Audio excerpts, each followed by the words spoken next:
So why do you think the Giants still can't hit? Is this a player thing? Is it a coaching staff thing? Is it a front office thing?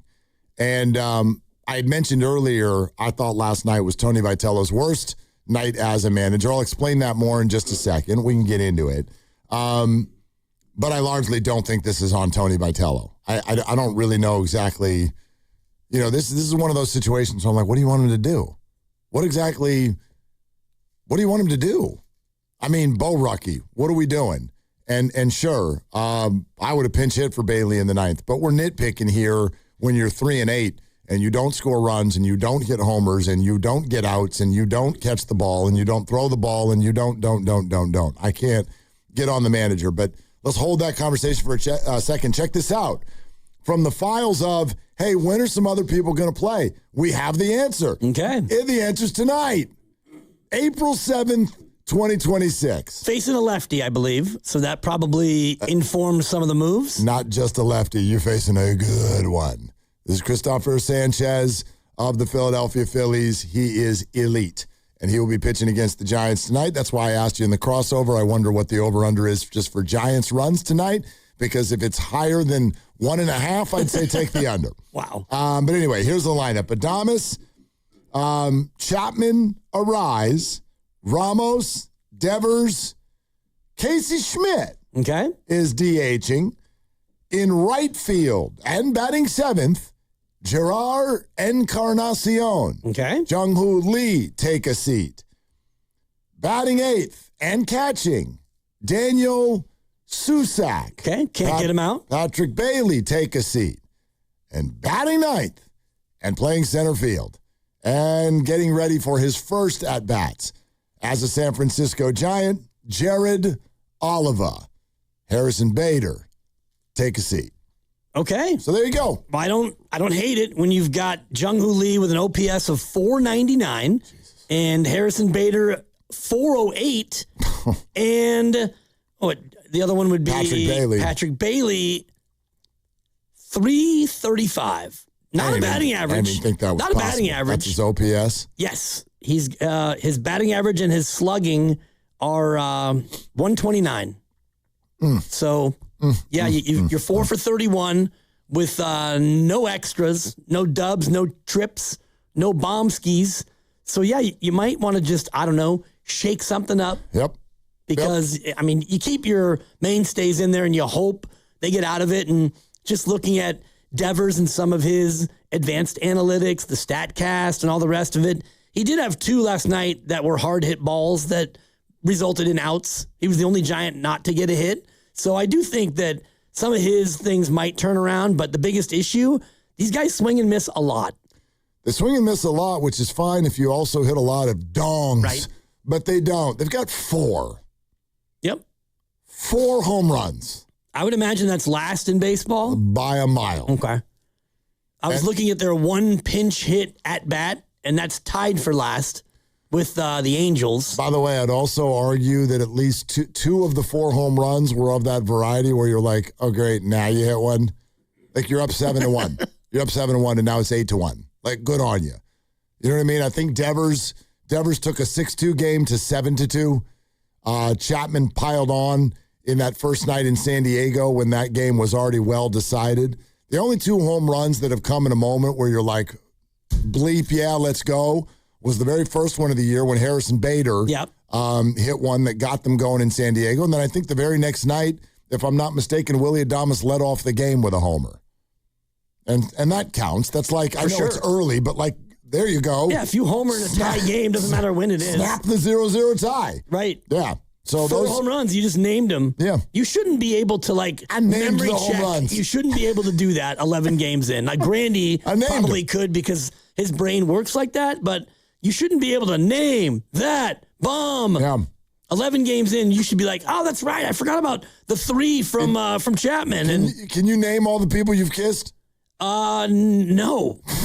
No, I'm 57. It was a loosey-goosey era. I had 5 junior years at Cal State Northridge in a fraternity. Oh, I thought you were going to say you had 5 girls your junior year. No. I was a late bloomer. Okay. Late bloomer. Started to rack up some numbers late, but, nowhere near where the average 57-year-old would be. So, no, I can't name them all. No, and many of them are now in witness protection. Okay.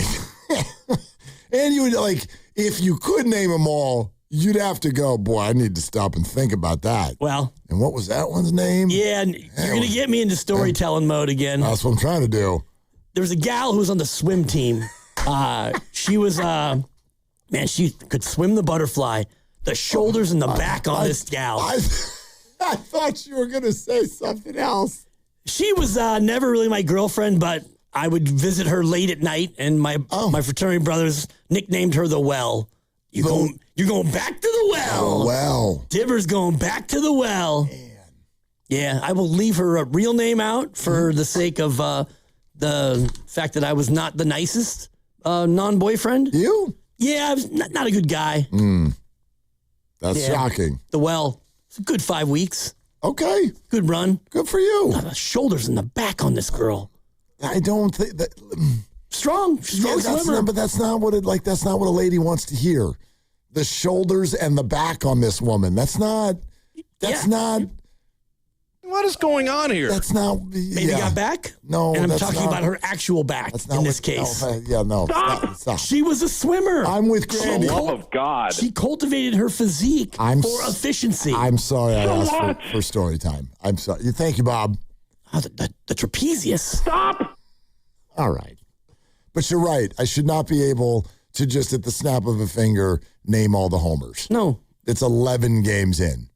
So that I will comfortably say that. For all of the, hey, like all you weed smokers who are like, don't panic, bro. It's 11 games. What Logan Webb said, there's 152 of these left. Now there's 151 of these left. I get it, yeah. Okay. Well, tell you what, I'll be chill. But I'm going to be over here and be frustrated while I'm chill. I'm not panicked, but I'm frustrated. Yeah. And I'm in the right in being frustrated because you are A, very poor watch, and B, I can already tell you that you are poorly constructed, at least at this point in the season. You have the opportunity to change it, but you're poorly constructed right now. What do I always say? What do I compare a baseball bullpen to in the world of football? Let's test Dibs to see if he listens to his partner. It's got to be akin to an offensive line. That's exactly right. It is the offensive line of Major League Baseball and vice versa. And it's not sexy. It's not what anyone talks about, but you cannot win without it. Brendel, Burford, Borucki. Killer bees. Ooh. I'm not hiring anybody with.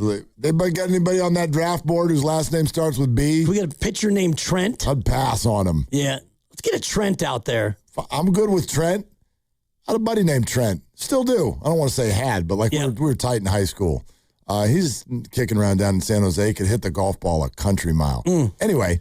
To put this in football terms, with the amount of baseball games they've played, it's like the first NFL game is over, and you're into the second game, and they just return the opening kick for a touchdown. Yeah. You lost in week 1, 48-10, and it didn't look good.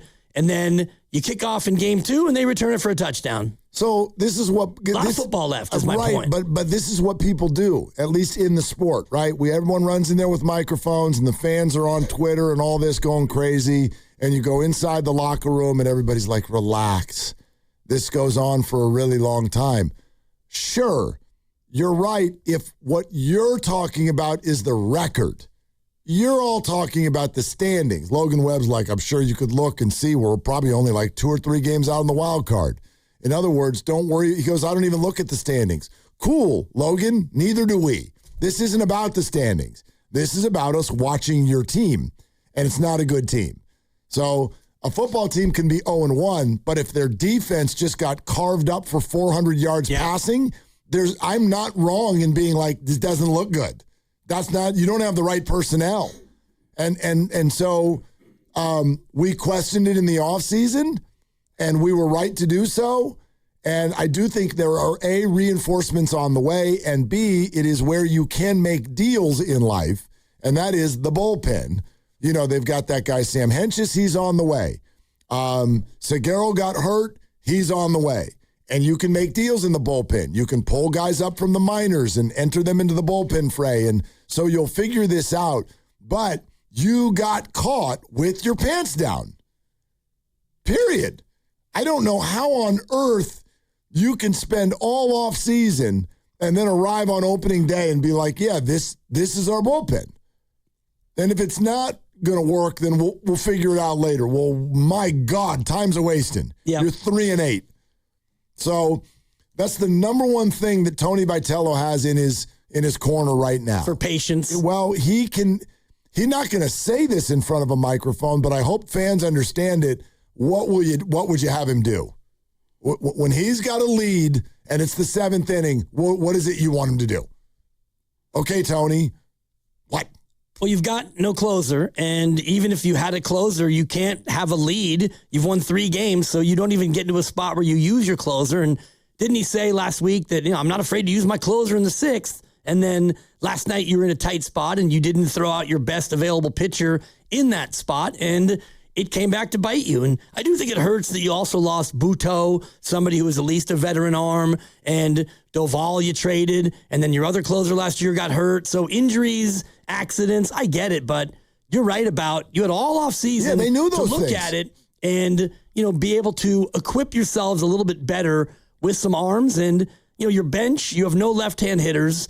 In your pen, you have a ton of left-hand throwers, and yet the roster just seems to be a little bit patchwork, which it shouldn't look like that in April. Right. Like the Doval and Rodriguez thing, that didn't sneak up on you. You traded Tyler Rogers. That didn't sneak up on you. The Buto thing, I don't know what you were expecting out of him. He was not pitching well prior to getting hurt. He was getting torched out there. So that, to me, if you want to get in the weeds, I know like that's not the sexy part of the team, so it's not what we look at. We all want the Giants to hit. We want Devers to hit a ball into the bay. But if you want to put together a list of where the Giants are failing right now, that is number one. You built a shoddy bullpen and started the year with it. And that is not excusable. It's not excusable because the Giants, this is what I think is really cool about Buster Posey running this team. Your team is now being run by someone who I know gets it. I know he knows what wins. I know it for a fact. We watched it. Yep. He and Boch had a wonderful philosophy. Pitching, defense, and offensively, make contact. Don't strike out too much. But maybe it's too soon. I'm not out here trying to talk about Buster Posey's job being on the line. That's ridiculous at this point. But I can assess what I see right now. You put together a bad bullpen. You're not ready for the season. And your bench, quite frankly, I don't think is good enough either. And that is, maybe it's because you have all right-hand hitters. You don't have a left-hand hitter. But I'm looking even, back further and before Buster took the job, it just doesn't seem like the scouting and the development have been anywhere near up to par. And, Patrick Bailey is a good defensive catcher, but this switch hitting thing, I think, needs to get abandoned because he can't hit on either side. And so when you're trying to maintain 2 swings, a lefty and a righty, handle all the pitchers and all the rest of the job that he has to do, I think it's too much. I tell you what, my bigger concern with Patrick Bailey right now, look, if Susak goes out there and starts hitting the ball all over the yard again tonight, I want to see him again tomorrow. And I want to see him the day after that. Yeah. Jobs should be available. Sure, Devers, your job is safe. Adames, your job is safe. Chapman, your job is safe. I get it. You guys are all making humongous 9-figure deals. Patrick Bailey's job should not be that safe. I'm not talking about yanking him out of the lineup for good at this point, but my God, what you lose defensively from Bailey to Susak is not enough to justify what's happening on offense should Susak continue to hit. We've seen one game, so I'm not getting that excited. But if you've got another catcher who can come in and hit north of 250 and put some charge into the ball and into the stadium the way he and his family did a few nights ago, be open to it. That's all. That's all I'm saying. Be open to it. Yeah, and if a guy goes 3 for 3, here's an idea. Let him play the next game because he's 3 for 3. Bailey is 4 for 31. Susac is 3 for 3. Extremely small sample on Susac, but in one game, he has one fewer hit than Patrick Bailey, who's played in 10 of them. Sort of like the Giants' home runs. I think I can remember all of Bailey's hits, too. Oh, boy, here we go. They're pop flies that happen to fall in front of the outfielder. Has he hit a ball hard this year? I'd have to StatCast it, but I don't remember. I don't remember one. Like, here or there, sure. Oh, okay, the looping line or whatever. But, yeah, no doubt. Like, if you added up all of the exit velocities of all of the at-bats, I bet you Susac in 3 swings of the bat probably has more than Bailey has in 30-some-odd at-bats. More total velocity. Totally. I mean, those were 100-mile-an-hour line shots that Susac was throwing around the yard. Easter, Bailey, I think, got at least one hit. He scored in that 2-run rally on Easter. Dying quail off the end of the bat out to left field. That's sad. Yeah. Sad that a quail would go out like that. Yeah, sorry, quail. Tough. Casey Schmidt goes 3 for 3 and have a seat. And that was on April 2nd, which is last time he was out there. Yeah. So he gets 3 hits, and then he doesn't get to play either. So I'm not sure about, like, one game you ride the hot hand or, a guy gets 3 hits and then now he sits for 3 or 4 days. I'm torn on that. Like, I don't think it's necessarily if you have a good day, you automatically get to play again the next day, especially at the catcher position. I just would love to see some more openness. I'd love to see some more openness. It's felt a little rigid. And I get it. Tony doesn't want to push the wrong button. It's early. It just feels a little rigid that we're just going to be like, here's my lineup, and they're going to hit all the time. Again, I'll bring it up. I did in the crossover. I'll bring it up again. I don't know why Jared Oliva is on the roster if he's not going to pinch hit for Bailey in the 9th inning last night. I don't know why he's there. And I know some of you are probably, in fact, a lot of you are like, who the hell is Jared Oliva? Well, you'll see him tonight. He's a very, very fast outfielder, led the Cactus League in stolen bases. He gets on base, and that's what you need when you're down 2 in the 9th inning. But instead, they let Patrick Bailey, like one of the worst hitters in the bigs, go up to the plate last night so that he could pop out to right field. Yeah, it's frustrating. I don't get it. Bailey's one of 4 regulars hitting below the Mendoza line, which is 200.